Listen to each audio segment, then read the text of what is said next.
All right. Hello, everybody. My name is Hallie.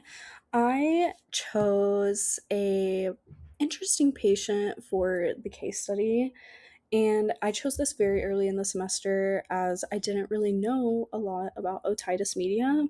So I chose Nicholas. He does have bilateral conductive hearing loss, and I'm super excited to get into this topic with you guys. Alrighty. So here's a little introduction for Nicholas. He is an 80-year-old man living with a home health assistant, and he mostly uses spoken language to communicate. He does have, as I mentioned before, a bilateral moderate conductive hearing loss due to chronic otitis media, which is also called middle ear disease.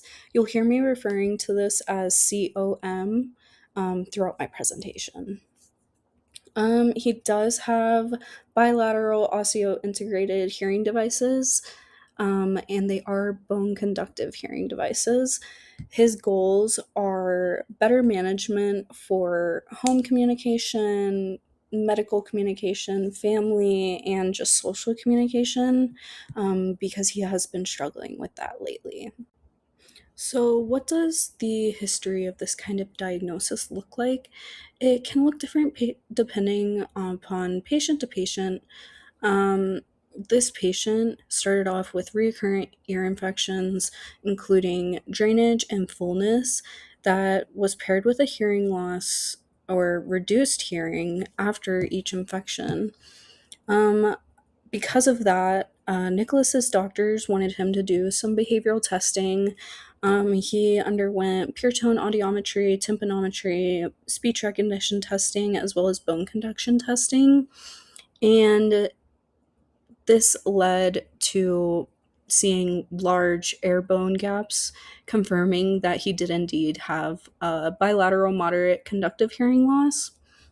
So he did some benefit testing like speech recognition and quiet and questionnaires about his daily life and listening, and then quality of life questions.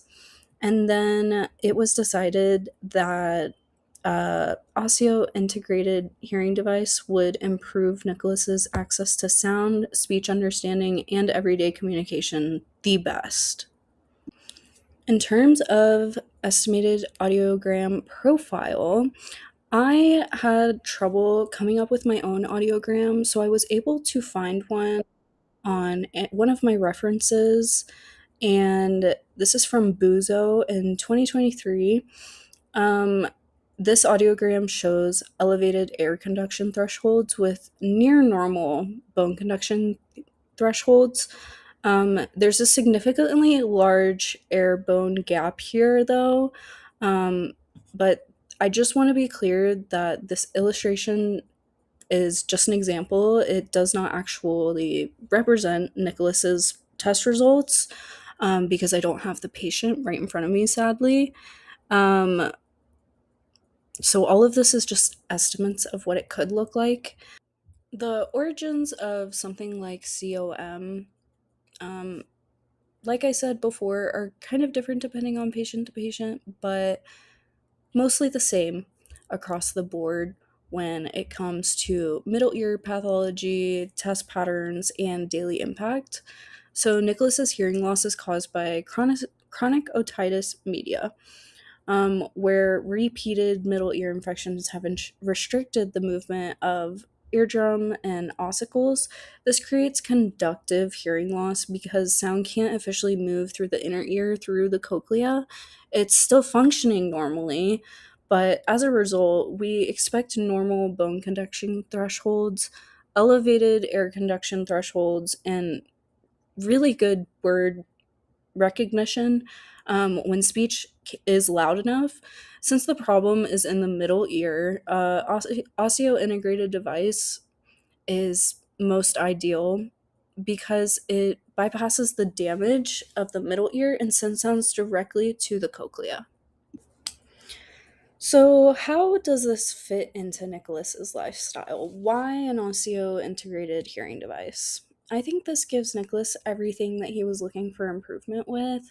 It would allow communication with home health staff, help him during medical appointments, improve communication with family. It could help him hear the TV better or his cell phone. And overall, I just think this is a much more effective approach rather than traditional hearing aids, just because the ear canal that has been damaged is bypassed and sound is going through bone. In terms of Nicholas's device plan, um, we're really trying to match technology to his daily life. So we really want to stress that he is doing daily cleaning around the implant site, preventing skin irritation, wearing the devices consistently so it's actually helping, and setting realistic expectations for how these devices may feel or sound when he first uses them.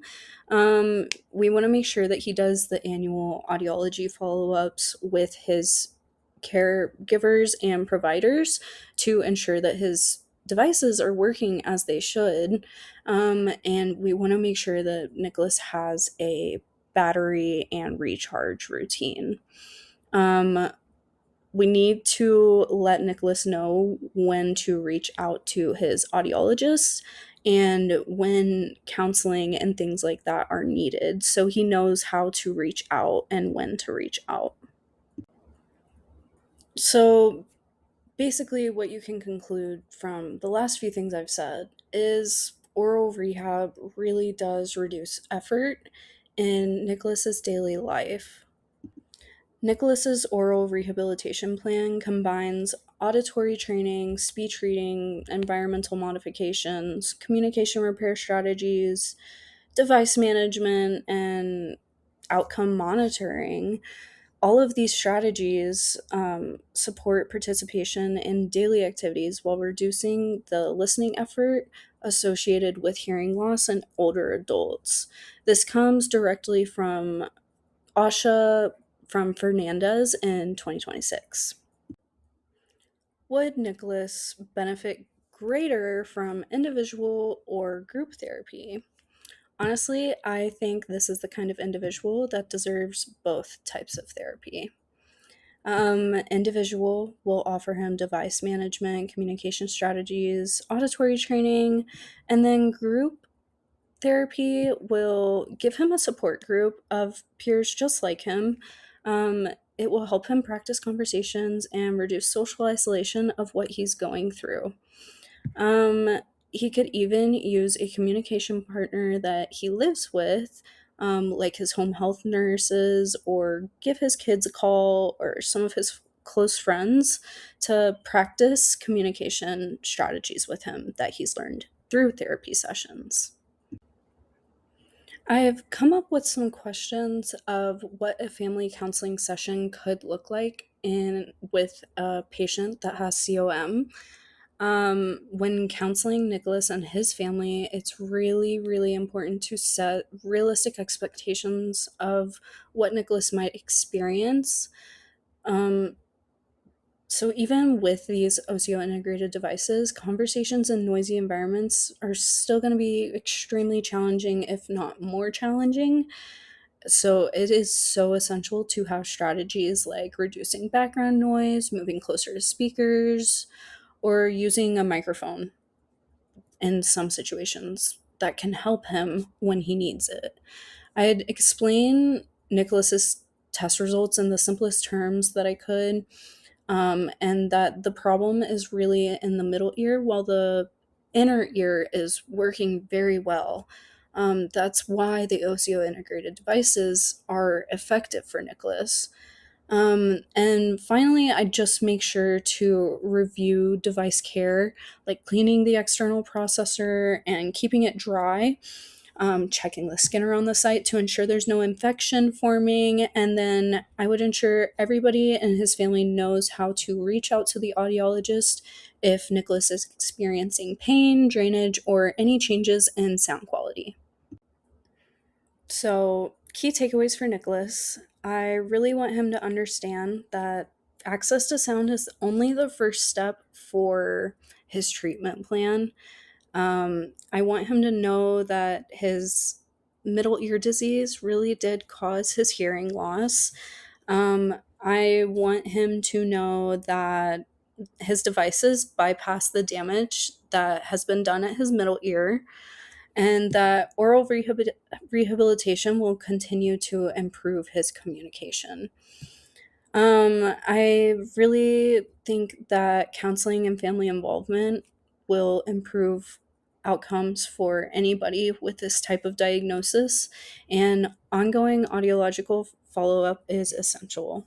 I've included this picture of some photos of what it looks like when a patient has chronic otitis media, and it's quite scary and alarming. So, yeah, I just wanted to include those in case any of us ever see that. So, what does the decision making timeline look like for a person with chronic otitis media? The first 2 weeks are going to be evaluation and stabilization. Weeks 2 through 8, it's going to be oral rehabilitation, active oral rehabilitation. Weeks 8 through 12 is progress evaluation, and then month 3 through 6 is going to be maintenance, just making sure they are following up correctly.